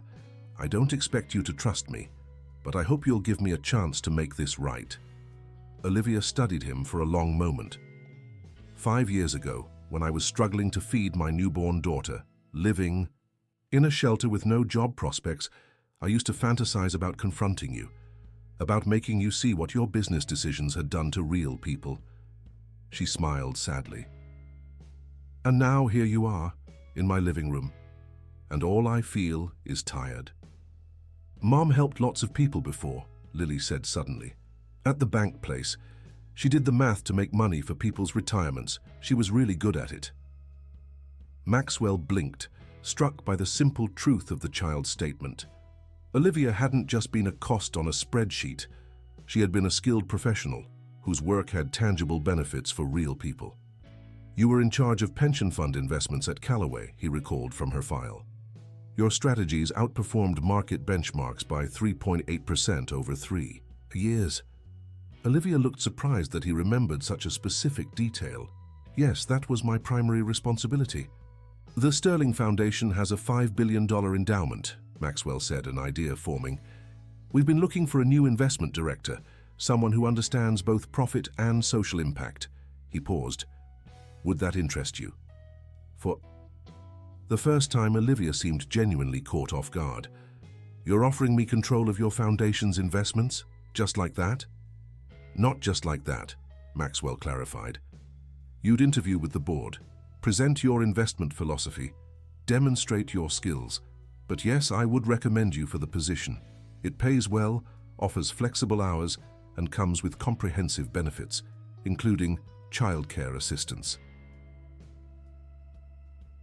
Olivia shook her head in disbelief. A week ago, I was cleaning hospital rooms overnight. Now you're suggesting I could manage billions in foundation assets? A week ago, my son couldn't feel his legs, Maxwell countered. Things change. Olivia glanced at Lily, who had finished her drawing and was now watching them with those unnervingly perceptive eyes. What do you think, sweetheart? I think Mr. Sterling is finally starting to understand, Lily replied. She held up her drawing, a sketch of Noah standing upright, a smile on his face, his hand reaching out towards something unseen. This is what could be. Maxwell stared at the drawing, hope and fear warring in his chest. How can you know this is possible? The damage to his spine was catastrophic. The body remembers, Lily said cryptically. It just needs to be reminded. She stood up and approached Maxwell, holding out the drawing. This is for Noah. Tell him I'll see him tomorrow. As Maxwell took the drawing, Lily's small hand briefly touched his. Unlike the dramatic moment with Noah at the restaurant, there was no physical sensation, no obvious miracle. Yet something shifted within him, a crack in the walls. He had built around his heart since Evelyn's death and Noah's accident. Thank you, he whispered, unsure if he was thanking her for the drawing, for helping Noah, or for this strange, uncomfortable awakening she had sparked in him. As he prepared to leave, Olivia walked him to the door. I'll consider your offer, she said. Not for your sake, but for Lily's. She deserves stability, good schools, opportunities I haven't been able to give her. She's remarkable, Maxwell said, glancing back at the girl who had returned to the couch. More than you know, Olivia replied quietly. Sometimes I think she's raising me, not the other way around. At the door, Maxwell paused. I am truly sorry, Olivia, for everything. She met his gaze steadily. Prove it. Not with money, or jobs or apartments. Prove it by being the person Lily seems to think you can be. As Maxwell walked back to his car, the drawing carefully protected in his jacket, he felt both heavier with responsibility and lighter with possibility than he had in years. Something fundamental had shifted, and he knew with absolute certainty that regardless of what happened with Noah's healing, his own life would never be the same. The morning light filtered through the hospital blinds, casting gentle stripes across Noah's bed. Maxwell had arrived early, bringing Lily's drawing and a cautious hope that he didn't fully understand but couldn't deny. The boy's face lit up when he saw the sketch. She drew this for me? Noah asked, tracing the outline of his own standing figure with wonder. Yes, she's coming to see you today, Maxwell replied, watching his son's reaction carefully. How are you feeling this morning? Noah's smile was radiant. Better than yesterday. Look what I can do now. He concentrated, his face scrunching with effort, and slowly bent his knee a few inches before lowering it back to the bed. Dr. Chen says it's impossible, but I did it 3 times already. Maxwell felt his throat tighten. Just a week ago, Noah had been completely paralyzed below the waist, with no hope of recovery. Now he was moving his legs, feeling sensations, defying medical science with every small movement. "Noah," Maxwell began hesitantly, "when Lily touched you at the restaurant, did she say anything to you, anything I didn't hear?" Noah's expression grew serious. "Not with words, but I felt things, like she was talking to me inside my head." He paused, searching for the right words. "She showed me pictures of me walking again, and she showed me pictures of you." "Of me?" Maxwell asked, surprised. "You were different," Noah explained. "Happier, like you used to be before Mom died, before my accident." He looked up at his father with eyes that suddenly seemed too wise for a 9-year-old. "She said you need to heal too, that we're connected." Maxwell sat heavily in the chair beside the bed, struck by how closely Noah's words echoed Lily's. "Do you believe that? That my healing is somehow connected to yours?" Noah nodded solemnly. "I feel it.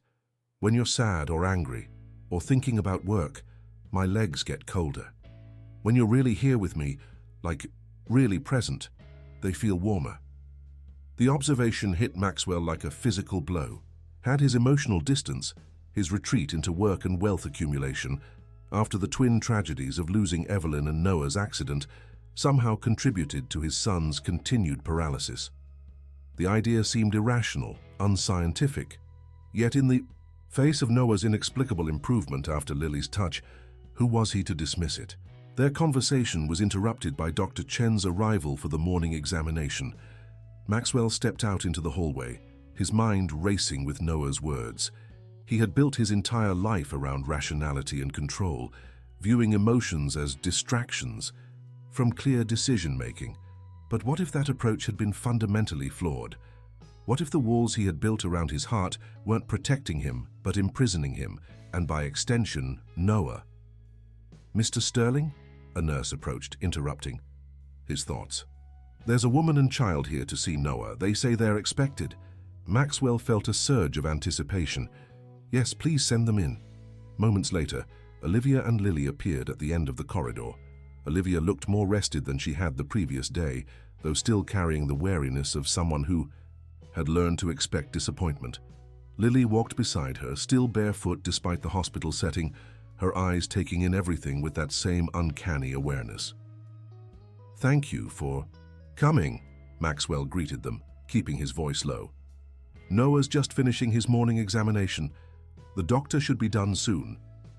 Olivia nodded, her gaze taking in the private wing with its obvious luxury.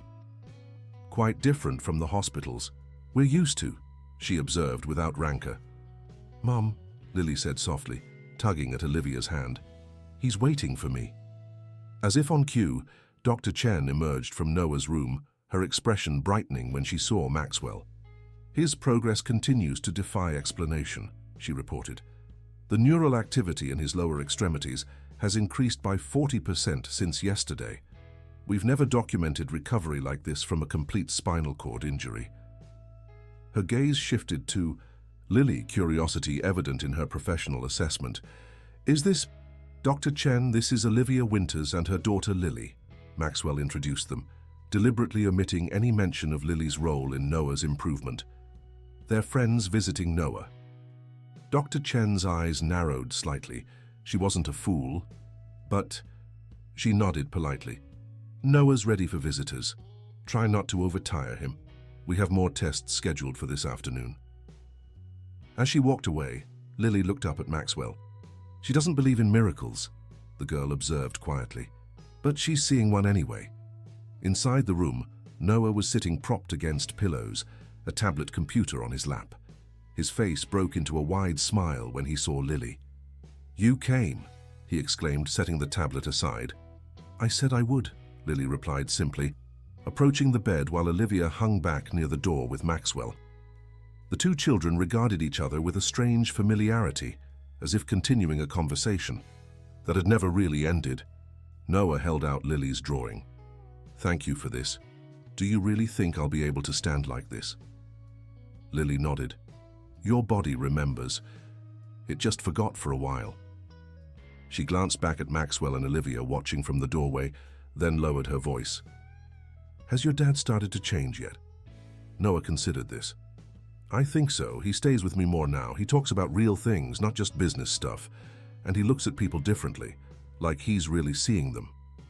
Lily seemed satisfied with this assessment. Good. That's important for what comes next. She reached out, her small hand hovering over Noah's legs. May I? Noah nodded eagerly. Yes, please. Olivia stepped forward, a protective instinct evident in her movement. Lily, remember what we talked about. Only if you're sure. I'm sure, Mom, Lily replied without looking back. This is why we're here. Maxwell felt his heart racing as Lily gently placed her hands on Noah's legs.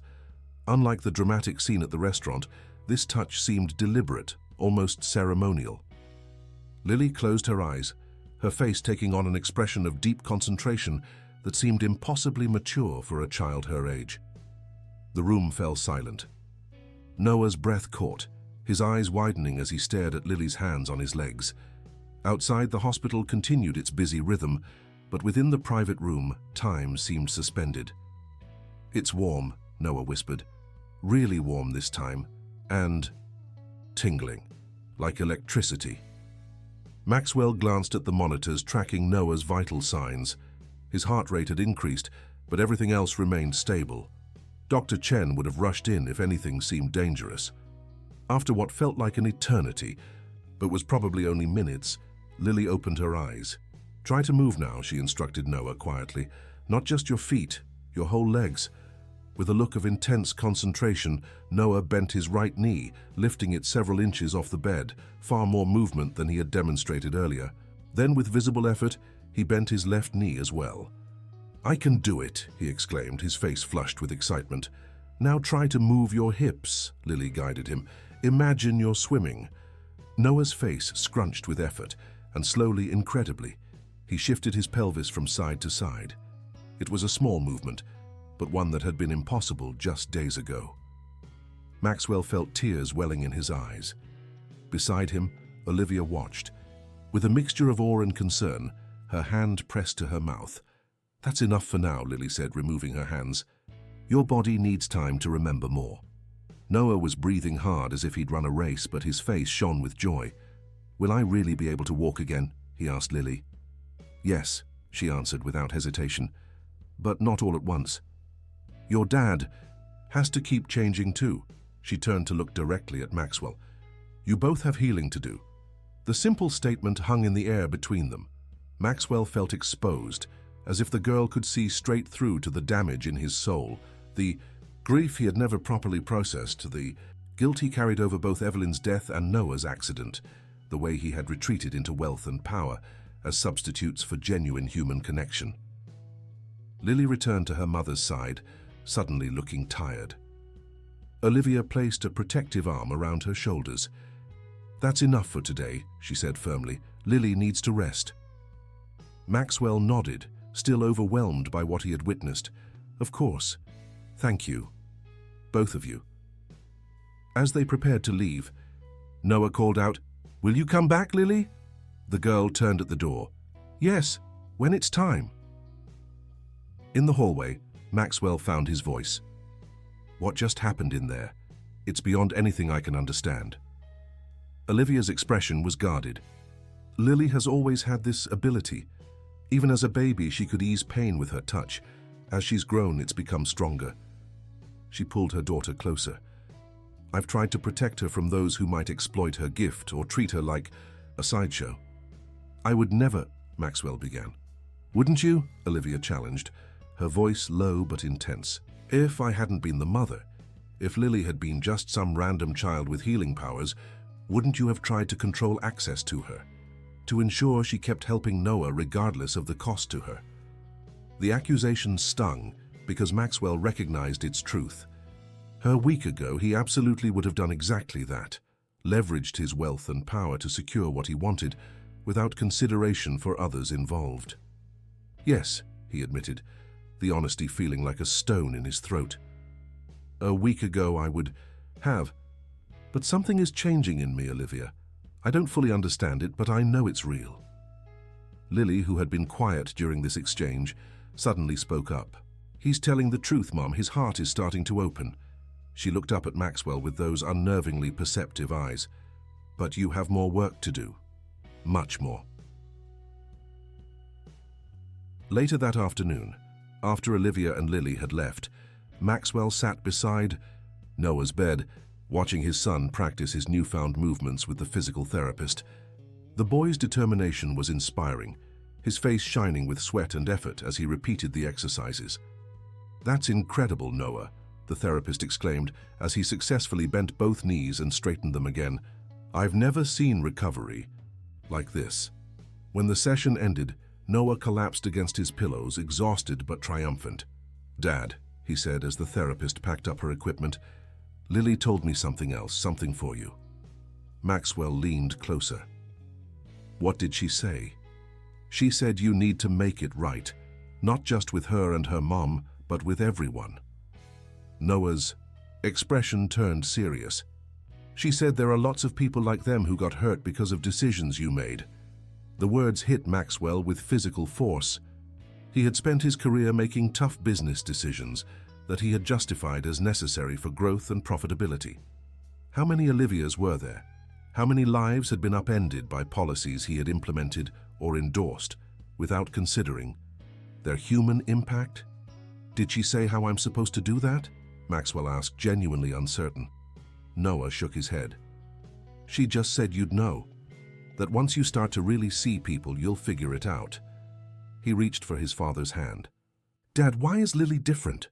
How can she do these things?" Maxwell squeezed his son's hand gently. "I don't know, buddy. Some things can't be explained by science or logic. Some things we just have to accept as miraculous." The word felt strange on his tongue. Maxwell Sterling, who had built his fortune on rational analysis and unsentimental decision-making, acknowledging the existence of miracles, yet he could find no other word for what he had witnessed. "Dr. Chen says I might be able to try standing tomorrow," Noah said, his voice tinged with excitement and nervousness, "with the parallel bars for support." "That's wonderful," Maxwell replied, trying to temper his hope with caution. "But remember what Lily said. It's a process. We need to be patient." Noah studied his father's face. "You're different now, since Lily touched me." "How so?" "You listen more. You're really here when you're here." Noah's observation was simple, but profound. "Before, even when you visited, it felt like part of you was always somewhere else, thinking about work or money or deals." Maxwell felt a pang of shame at his son's accurate assessment. "I'm sorry, Noah. I thought I was doing the right thing, building the business, securing our future. But I was missing what was really important." "It's okay, Dad," Noah said with the easy forgiveness of childhood. "Lily says people can change, if they really want to. Do you want to?" The question hung in the air between them, deceptively simple yet profoundly challenging. Did he want to change? To dismantle the walls he had built around his heart? To reconsider the values and priorities that had guided his life for so long? "Yes," Maxwell answered finally, the word feeling like both a surrender and a liberation. "I do want to change. I need to change." Noah smiled, clearly pleased with this response. "Good, because Lily said that when you change, I'll be able to walk again, all the way." That evening, after Noah had fallen asleep, Maxwell sat alone in his home office, surrounded by the trappings of his success: awards, financial reports, acquisition documents. For the first time, he looked at them with new eyes, wondering what human costs were hidden behind the impressive profit margins and growth statistics. He opened his laptop and began a search that would have seemed inconceivable just days ago. He looked up workforce reduction reports from companies Sterling Financial Group had acquired over the past decade. He reviewed the efficiency measures his firm had implemented across various industries. He calculated the number of employees who had lost jobs, benefits, or security as a result of his business decisions. The numbers were staggering. Thousands of lives affected, many undoubtedly pushed into precarious circumstances like Olivia and Lily had experienced, all in the name of shareholder value and market optimization. Maxwell rubbed his eyes, feeling the weight of this revelation. What had Lily said? Once you start to really see people, you'll figure it out. He was starting to see now, and the view was both humbling and overwhelming. His phone rang, interrupting his thoughts. It was Jackson. "I've been doing some research on our mysterious healer," the investigator said without preamble. "Found something interesting. Remember how Lily seemed to know things she shouldn't about you and Noah? Turns out there have been other cases. A cancer patient at Children's Hospital whose tumor unexpectedly shrank after Lily visited. An elderly woman at a community center whose arthritis improved." "Are you suggesting she's been doing this for others, not just Noah?" Maxwell asked. "Exactly," Jackson confirmed. "But here's the interesting part. In every case, there seems to be a connection to Sterling Financial Group or one of your subsidiaries.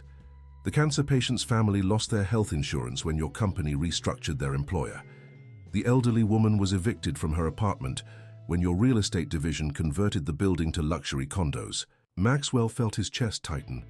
"You're saying she's been helping people who were harmed by my business practices?" "It looks that way," Jackson said. "And Maxwell, these are just the cases I could trace. There are likely many more." After hanging up, Maxwell sat motionless, processing this new information. Was it possible that Lily's extraordinary gift was somehow specifically directed at healing the damage his company had caused?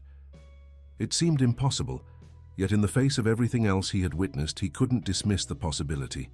He thought of Noah's eager face as he practiced his new movements, of Lily's ancient eyes as she told him he needed to change, of Olivia's quiet dignity in the face of hardship his decisions had helped create. In that moment, Maxwell Sterling, who had spent his adult life believing that wealth and power were the ultimate measures of success, realized that the most valuable thing he had ever witnessed was the simple touch of a barefoot child with an inexplicable gift for healing. And he knew with sudden clarity exactly what he needed to do next. 3 months later, Maxwell stood at the entrance of the newly established Sterling Family Foundation Center in Dorchester. The renovated building, once an abandoned community center, now gleamed with fresh paint and new windows. Inside, construction crews were putting the finishing touches on spaces designed for job training, childcare, healthcare services, and transitional housing. "The board meeting starts in 20 minutes, Caroline reminded him, tablet in hand, as she checked the final preparations. "The press will be arriving soon, too." Maxwell nodded, adjusting his tie, no longer the power ties of his past, but a more subdued blue that Noah had selected for him. "Is Olivia ready with the presentation?" "Yes. She's in the conference room reviewing the final numbers," Caroline confirmed. "The investment portfolio she's designed for the foundation is impressive, balancing strong returns with significant social impact." In the 3 months since Lily had appeared at Elysium, Maxwell's life had transformed in ways he couldn't have imagined. The change had begun with Noah, whose recovery continued to mystify the medical establishment. After weeks of intensive physical therapy, the boy had taken his first unassisted steps, 5 wobbly but determined steps across his hospital room that had left everyone present, including the usually stoic Dr. Chen, in tears. Now Noah could walk short distances with a walker and was gaining strength daily. The medical journals were already preparing case studies, though no one could explain the mechanism behind his recovery. Dr. Chen had coined the term spontaneous neural regeneration, but privately admitted to Maxwell that science had no real explanation for what had happened. But Noah's physical healing was only one part of the transformation. True to Lily's words, as Maxwell changed, so did his son. And Maxwell had changed profoundly. It had begun with the Sterling Family Foundation, which Maxwell had restructured with a new mission: to identify and support those adversely affected by his company's past business practices. The foundation's endowment had been increased to $10 billion, a significant portion of Maxwell's personal fortune, and its governance restructured to include voices from the communities it served. Olivia had indeed interviewed for the position of investment director and had impressed the board with her strategic vision and financial acumen. She now led a team responsible for ensuring the foundation's assets were both financially sound and ethically invested. Maxwell stepped into the main hall, where a podium had been set up for the day's announcement. The walls displayed architectural renderings of similar centers planned for other neighborhoods affected by Sterling Financial Group's past activities. "Dad!" Noah's voice rang out from across the room. The boy was walking slowly toward him, one hand on his walker, the other holding Lily's hand. Behind them, Olivia watched with a mixture of pride and caution. Maxwell felt his heart swell at the sight of his son, upright and mobile. "Looking good, buddy. Getting faster every day." Noah beamed. "Lily says I'll be running by Christmas." Maxwell glanced at the girl, who returned his gaze with those knowing eyes. In the months since their first encounter, Lily had continued to visit Noah regularly. While there had been no more dramatic healing sessions like that day in the hospital, her presence seemed to accelerate Noah's progress in ways the physical therapists couldn't explain. "The reporters are starting to arrive," Caroline murmured, discreetly. "Should I show them to the press area?" "Yes, but keep them away from Noah and Lily," Maxwell instructed. Despite intense media interest in Noah's miraculous recovery, Maxwell had fiercely protected his son's privacy and Lily's. The last thing he wanted was for the girl to become a spectacle or for her extraordinary gift to be exploited. As Caroline departed to manage the arriving press, Olivia approached with a tablet displaying the final presentation. "The numbers are solid," she reported.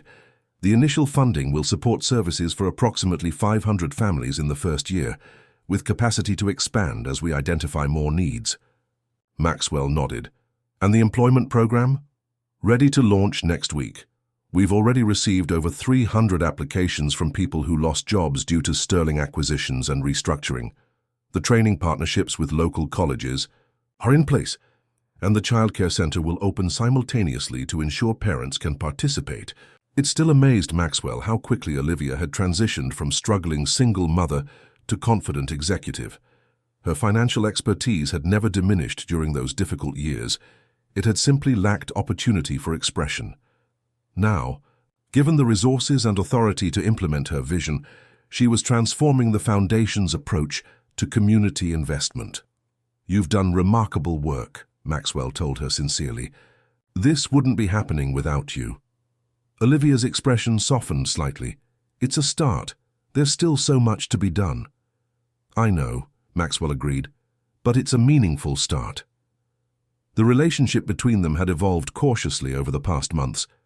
The initial wariness had gradually given way to a professional respect, and then, slowly, to something that might eventually become friendship. The wounds of the past couldn't be erased overnight, but healing had begun. As board members and community representatives began to arrive for the ceremony, Maxwell found himself momentarily alone with Lily, who had left Noah chatting with his physical therapist near the refreshment table. "You did what I asked," she observed, her voice carrying that same otherworldly quality that had unsettled him from their first meeting. "I tried," Maxwell replied. "I'm still trying." Lily nodded, seemingly satisfied. "Noah will keep getting better. He's almost ready to let go of the Walker." "Because of you," Maxwell said. The girl shook her head. "Because of both of us. Your heart is opening. That matters more than you know." Maxwell knelt down to her level, no longer concerned about preserving the dignity of his suit. "Lily, who are you? Really? How can you do these things?" She smiled, a child's smile, yet somehow ancient. "I'm just Lily. Mom says I have a gift. I think everyone does, but most people forget." "Forget what?" "That we're all connected. That. Hurting others hurts yourself too." She tilted her head, studying him. "You're remembering now, that's why Noah can walk again."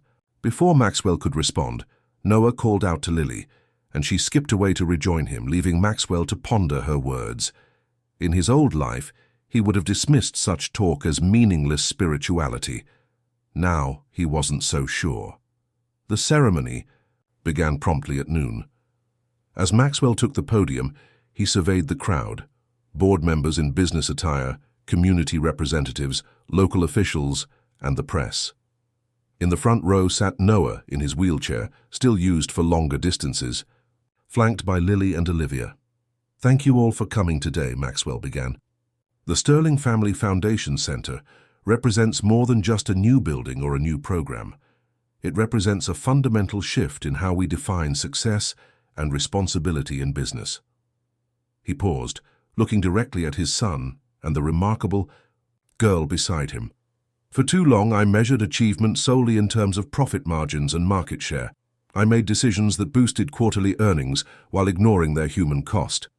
I convinced myself that this was simply the reality of business, that compassion had no place in the boardroom. A murmur ran through the audience.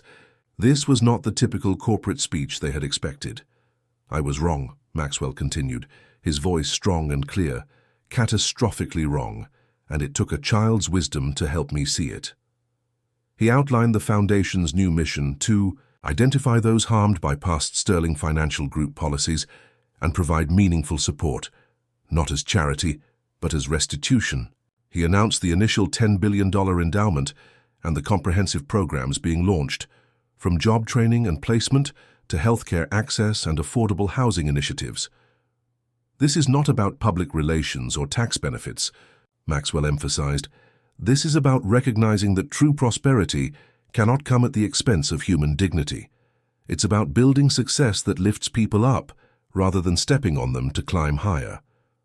As he spoke, Maxwell could see the skepticism in some faces, particularly among the business press who had followed his career for years. They had seen corporate social responsibility initiatives come and go, usually as window dressing for the same old profit-driven practices. I understand your doubts, he acknowledged. For decades, I've been known as a ruthless businessman who prioritized profit above all else. Words alone won't change that perception, but actions might over time.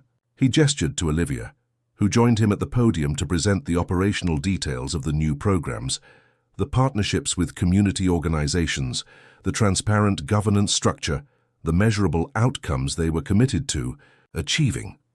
As she spoke with quiet authority about investment strategies that balanced financial returns with social impact, Maxwell watched the audience's reaction shift from skepticism to attentive interest.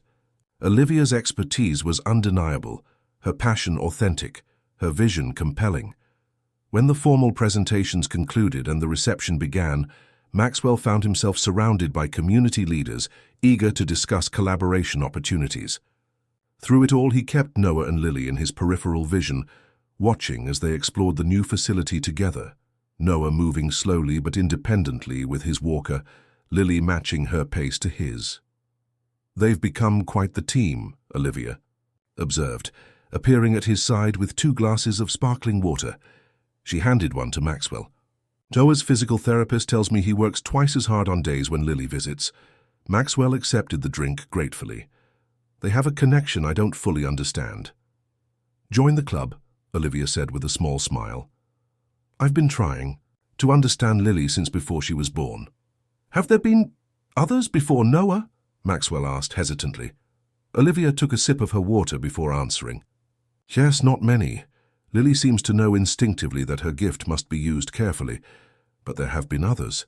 A woman with chronic pain at one of the shelters, a child with seizures at her preschool." She met Maxwell's gaze directly. "I never understood why she chose who she chose, until recently." "Jackson told me about the connection to Sterling companies," Maxwell acknowledged.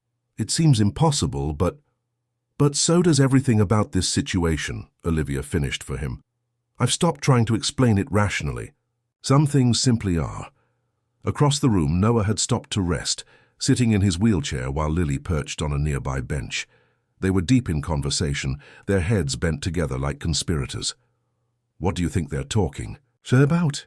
Maxwell wondered aloud. "The future, probably," Olivia replied. "Lily talks about it as if she can see it unfolding, not predestined but full of possibilities depending on the choices people make." "And our choices?" "Yours and mine," Maxwell asked, surprised by his own vulnerability. "Do you think we're making the right ones now?" Olivia considered the question seriously. "I think we're trying. That's more than most people do." She glanced around the center. "This is a good start, making amends, creating opportunities, acknowledging past harms. But it's just the beginning." "I know," Maxwell agreed. Sometimes when I think about all the people affected by my past decisions, it feels overwhelming. That's actually a good sign, Olivia told him. It means you're finally seeing the true scope of your impact. That's the first step toward responsible action. Before Maxwell could respond, Noah waved them over excitedly. Dad, Ms. Olivia, come look what Lily and I found. They joined the children at a large window overlooking what would soon be a community garden behind the center. Currently just a patch of dirt with marking stakes, the architectural renderings showed a vibrant space with vegetable plots, fruit, trees, and a small playground. Lily says we should plant a tree for every family that gets helped here, Noah explained enthusiastically. And that kids from the neighborhood can learn to grow food and stuff.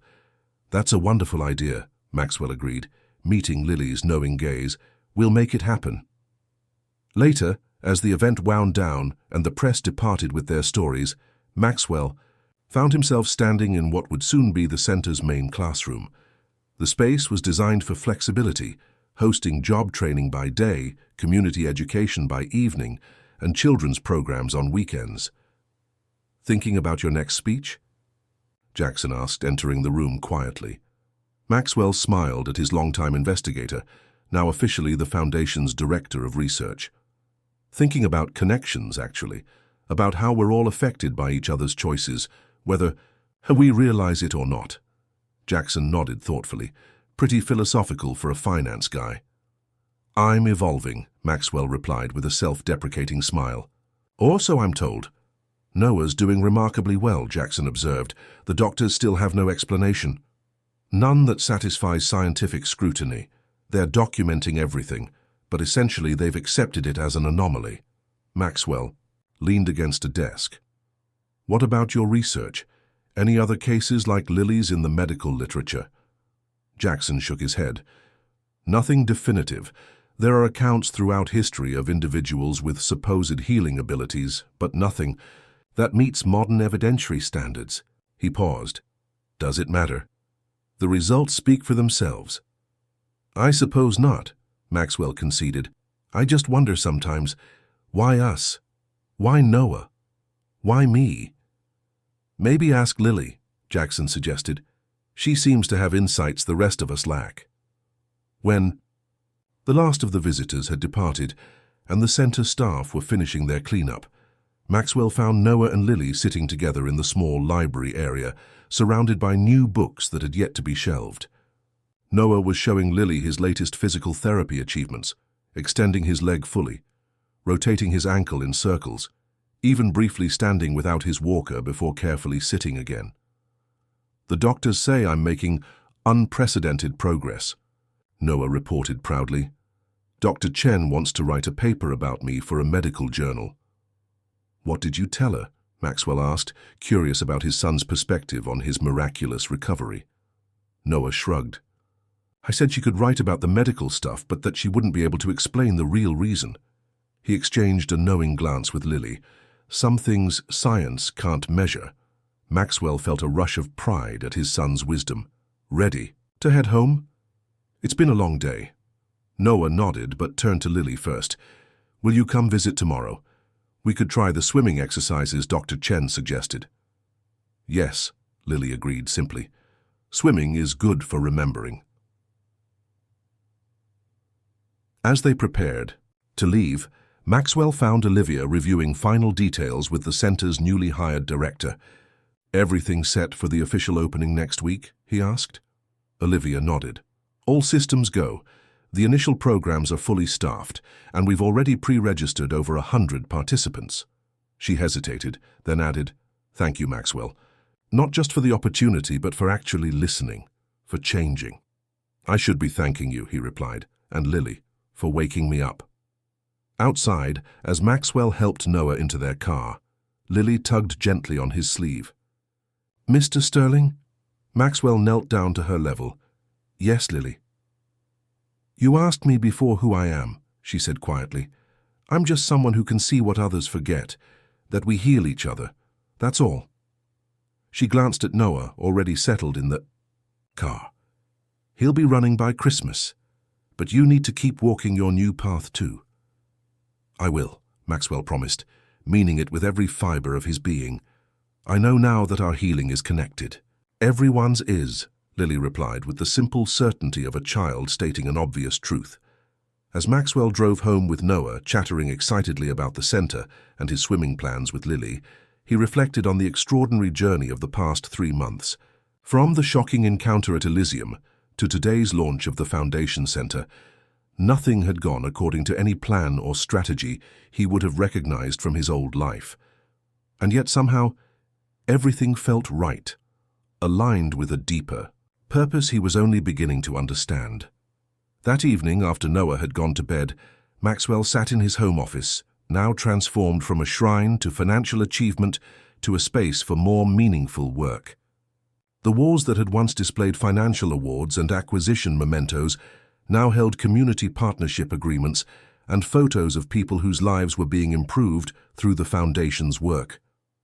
On his desk sat a framed drawing, Lily's sketch of Noah standing upright, now a reality instead of a miraculous prediction. Beside it, Maxwell had placed a newer drawing that Lily had given him that afternoon. This one showed not just Noah standing, but Maxwell too, surrounded by many others, all connected by delicate lines that Lily had drawn radiating between their hearts.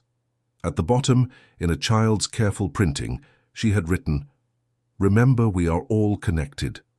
Maxwell touched the drawing gently, thinking of the unlikely catalyst for his transformation, a barefoot girl who had walked into his carefully controlled world and shattered its foundations with a simple touch and an extraordinary gift. He thought of Noah, whose paralysis had been not just physical but perhaps spiritual, a reflection of Maxwell's own emotional paralysis after losing Evelyn. As Maxwell's heart had begun to thaw, to open, to feel again, Noah's body had followed. Remembering how to move, how to stand, how to walk, outside his window, Boston's skyline glittered in the darkness. The city looked different to him now, not a landscape of real estate opportunities and financial transactions, but a community of interconnected lives, each one precious, each one affected by the choices of others. Maxwell Sterling, once known as Boston's most ruthless financier, closed his eyes and made a silent promise to the barefoot miracle worker who had changed everything. He would continue walking this new path, not just for Noah's healing, but for his own, and for all those whose lives he touched.